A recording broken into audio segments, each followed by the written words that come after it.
I request star writer, amazing producer Kona Venkat garu మాట్లాడుతుందిగా కోరుకుంటున్నాను ఇప్పుడు. Hello first of all media మిత్రులందరికీ ఇక్కడ వచ్చిన వాళ్ళందరికీ బిగ్ థ్యాంక్స్. ఎందుకంటే మీకు సినిమా ఏమాత్రం బాగున్నా, ఎంత బాగుంటే దాని ఆకాశం అంత ఎత్తు పెంచుతారు. ఇలాగ ఈ మధ్యన రిలీజ్ అయిన ఎన్నో సినిమాలు దానికి ఎగ్జాంపుల్స్. అలాగే నేను నా లైఫ్లో, నా కెరియర్లో నేను బాగా ప్రేమించే వ్యక్తులు, నన్ను బాగా ప్రేమించే వ్యక్తులు అందరూ స్టేజ్ మీద ఉన్నారు. వీళ్ళందరూ ఇంక్లూడింగ్ మా తమ్ముడు తమన్, నేను తమ్ముడు తమన్ అంటుంటా. వీళ్ళందరినీ నేను ఎందుకంటే ఫస్ట్ మా సినిమాకు సంబంధించిన talkie fun part whatever ప్రపంచాన్ని చూపించబోతున్నాం. నేను ఇష్టపడే, నన్ను ప్రేమించే, నేను ప్రేమించే వాళ్ళ మధ్య జరగాలని నేను వీళ్ళు ఏరి కోరి పిలుచుకున్నా. అలాగే ప్రతి సినిమాకి ఏదో ఒక సినిమా ఉంటుందన్నమాట, ఒక లీడ్. ఈరోజు ఈ సినిమా జరగడానికి కారణం నిన్ను కోరి అనే ఒక సినిమా. శివ అనే ఒక డైరెక్టరు ఒక మీనింగ్ఫుల్, ఒక గుండెలోంచి వచ్చిన ఒక లవ్ స్టోరీకి ఎంత వాల్యూ ఉంటుంది అన్నది, దాని యొక్క ఆ సక్సెస్కి ఎంత ఇంపార్టెన్స్ ఉంటుంది, జీవితాంతం ఒక మెమరీలాగా, ఒక మంచి జ్ఞాపకంలాగా అతను నాకు ఇచ్చాడు. ఆ సినిమా అది రావడం వల్లే ఈరోజు బ్యాండ్మాళ అన్న సినిమా వచ్చింది. దాని వాల్యూ ఏంటో నాకు అర్థమైంది, దాని టేస్ట్ నాకు అర్థమైంది. నాకు బాగా గుర్తు. నాకు ఒక ఫ్రెండ్ తను రికమెండ్ చేసినప్పుడు తన నెంబర్ ఇచ్చాడు. ఒక మంచి స్టోరీ ఉంది శివ దగ్గరని. నేను శివకి ఫోన్ చేస్తే తను అప్పటికి ట్రైన్లో ఉన్నాడు వైజాగ్ వెళ్తున్నాడు. నేను కోన వెంకట్ని మాట్లాడుతున్నాను, నీ దగ్గర స్టోరీ ఉందని అట్లాంటా నుంచి ఫ్రెండ్ ఇచ్చాడు నెంబరు. అంటే వచ్చేయమంటారు సార్ అన్నాడు. అంటే చైన్ లాగి దూకేసేలా ఉన్నాడు. వద్దు నువ్వు వచ్చినా కూడా కలవను నేను, నువ్వు ఎందుకు వెళ్తున్నావో పండక్కి ఆ పని చూసుకొని రా, అప్పుడు కలుస్తా నేను. లేదు సార్ వచ్చేస్తా సార్ అంటున్నాడు. అంటే అంత ఆకలి మీద ఉన్నాడు. తన ఫీలింగ్స్, తన ఎమోషన్స్, తను రాసుకున్న కథ ద్వారా అని ప్రపంచానికి చెప్పాలన్న ఒక ఆకలి మీద ఎంతోమంది ఉంటారు. అందరూ మనకు తగలరు. ఎక్కడో ఒకడు ఆ దేవుడు రాసిపెట్టి ఉంటాడు, నాలాంటి వాళ్ళని ఎంచుకుంటాడు. నీ ద్వారానే నీకు బాధ్యత ఇస్తున్నాను, ఒక మంచి డైరెక్టర్స్ని, మంచి దానివల్ల 100 కుటుంబాలు బాగుపడతాయి అని నన్ను ఆ దేవుడు ఎంచుకున్నట్టు ఫీల్ అవుతా. అలాగా తను నా ఆఫీస్కి వచ్చి, నా ఆఫీస్లోనే ఒక రూమ్ని బెడ్రూమ్ కింద మార్చేశా. అక్కడే ఉండి 3 నెలలు. ఆ తర్వాత వెళ్ళి నానికి చెప్తే నిన్ను కోరయింది. అది ఒక మెమరబుల్ ఫిలిం నాని ఫిల్మోగ్రఫీలో. ఈరోజు తన బర్త్డే కాబట్టి ముందు నేను ఆ సినిమా గురించి చెప్పాలనుకుని చెప్తున్నాను. అలాగే ఆ రోజు ఎలాగైతే తను నా ఆఫీస్లోకి వచ్చి తను చెప్పినప్పుడు ఆ జెన్యూనిటీ, తను నోటితో చెప్పట్లేదు, తన గుండెతో కథ చెప్పాడు నాకు. తన గుండెతోటి లోతుల్లోంచి అతను చెప్తుంటే కన్నీళ్ళు వస్తున్నాయి. అసలు ఇంత అద్భుతంగా ఏంటో ఒక ఇంతమంది మన మధ్యన ఉంటారు, ఎంతో కొద్ది మంది మీద ఆ ఫోకస్ లైట్ పడుతుంటుంది.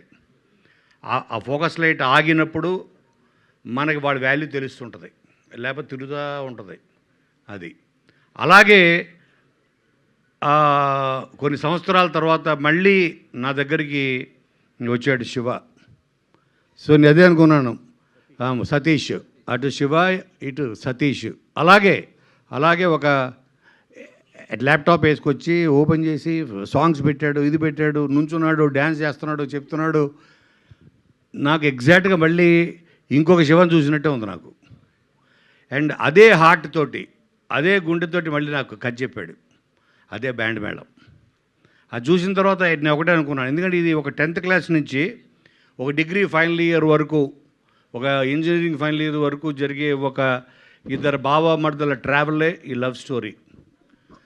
అన్ని లవ్ స్టోరీలు ప్రాబ్లమ్స్ ఉంటాయి, కాన్ఫ్లిక్ట్స్ ఉంటాయి. వీళ్ళ లవ్ స్టోరీలో ఉన్న కాన్ఫ్లిక్ట్ చాలా కొత్తది. అది మీకు సినిమా చూస్తేనే తెలుస్తుంది. లాస్ట్ 20-30 మినిట్స్ మిమ్మల్ని కట్టిపడేస్తుంది. ఇంత చిన్న పిల్లలు, నేను అనుకున్నాను ఈ కథ ప్రపంచంలో ప్రతి తెలుగువాడు చూడాలి అంటే అందరికీ తెలిసిన వాడి ద్వారా చెప్పాలి కదా. అందుకని నేను వీళ్ళిద్దరిని చూస్ చేసుకోవడం జరిగింది, రోషన్ అండ్ శ్రీదేవిని. ఐ నీడ్ బెస్ట్ యాక్టర్స్, ఆ ఏజ్ గ్రూప్ సూట్ అవ్వాలి, ప్లస్ ఆ పెర్ఫార్మెన్స్, ఆ క్యాలిబర్ ఉండాలి, వాళ్ళకి నవ్వించాలి, ఏడిపించాలి, అన్ని రకాల ఇది చేయాలంటే ఆ క్యాలిబర్ నేను వీళ్ళిద్దరిలో చూశాను. And thanks to Nani again, వీళ్ళిద్దరిని పరిచయం చేయడం వల్ల, వీళ్ళు ప్రపంచానికి పరిచయం అవ్వడం వల్ల నేను చాలా కాన్ఫిడెంట్గా, నేను ఎన్నో దాంట్లో చెప్పాను. చాలామంది అన్నారు నాని అంత గొప్ప యాక్టర్ అవుతాడు అని. చాలామంది కొంతమంది హట్ అయ్యారు.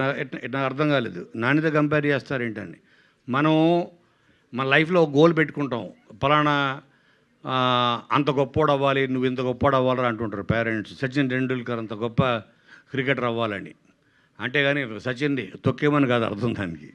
సో ప్రతి వాళ్ళకి ఒక బెంచ్ మార్క్ ఉండాలి ఆ లైఫ్లో.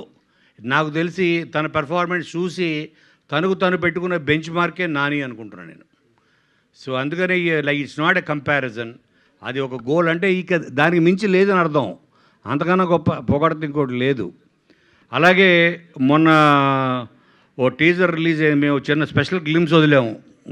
తమన్, నువ్వు చూసావు అది? అందులో ఏంటంటే తను మధ్యలో వెళ్ళిపోయి గర్ల్ ఫ్రెండ్స్ కన్నా చిన్నప్పటి నుంచి ఉండే స్నేహితులు బెటర్ అని స్నేహితుడికి తాళి కట్టేస్తాడు హీరో. అది చూసి కొంతమంది కనెక్ట్ అయ్యారు ఒక సెక్షన్. సార్ మీరు మమ్మల్ని కూడా గుర్తించారు, గే లవ్ స్టోరీ చెప్తున్నారు అని. అరే నీకు ఎలా అర్థమైంది ఏంట్రా, ఇది గే లవ్ స్టోరీ కాదురా.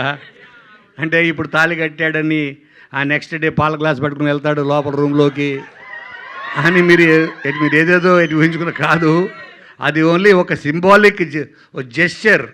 అంటే మన చిన్నప్పటి నుంచి ఉండే స్నేహితుడు మనకి మధ్యలో వెళ్ళిపోయి మనల్ని ముంచి వెళ్ళిపోయే గర్ల్ ఫ్రెండ్స్ కన్నా మనకి ఫ్రెండ్సే బెటరు అని చెప్పడం అన్నది దాని ఉద్దేశం. సో కాబట్టి బ్యాండ్ మేళం డెఫినెట్గా మిమ్మల్ని అందరినీ, అంటే వీళ్ళు చాలా ఓ లేత టెండర్ లవ్ స్టోరీ ఇది. అండ్ దీంట్లో ఎస్పెషల్లీ నేను చెప్పాల్సింది సాయి కుమార్ గారి గురించి. నేను ఫస్ట్ కట్ చెప్పించింది ఆయనకే. ఆయన చెప్పిస్తే నేను సతీష్ని పంపించే ఇంటికి పంపిస్తే ఆయన స్టోరీ విని ఆయన నాకు ఫోన్ చేశాడు, నీ దగ్గరికే ఎలా వస్తాయి కోన ఇలాంటి కథలు అని. నిన్ను ఎత్తుక్కుంటూ ఎలా వస్తాయి, లేకపోతే నువ్వు ఎత్తుక్కుంటూ వెళ్తావా, అవి నిన్ను ఎత్తుక్కుంటూ వస్తాయని. నేను చెప్పాను కదా, ఇది డిజైన్ ఆఫ్ గాడ్.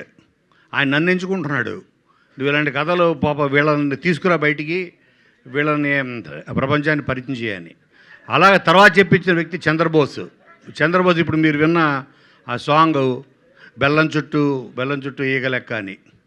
సో ఆ సాంగ్ అలాంటి 3 ఎక్స్ట్రాడనరీ సాంగ్స్ రాశాడు. అలాగే కాసర్ల శ్యాము. ఇలాగ ద బెస్ట్ టెక్నీషియన్స్ ఇవ్వాలి మన సతీష్కి అని నేను చేయగలిగినంత support, not only as a producer, క్రియేటర్గా, screenplay side, whatever the best టెక్నీషియన్స్ని ఇచ్చి రేపొద్దున ఈ 13th నాడు మీ ముందుకి తీసుకొస్తున్నాం. ఇది యాదృచ్ఛికంగానే అనుకోకుండా అదే రోజు అవ్వడం అన్నది కోర్టు, అది కూడా like it's design of the God.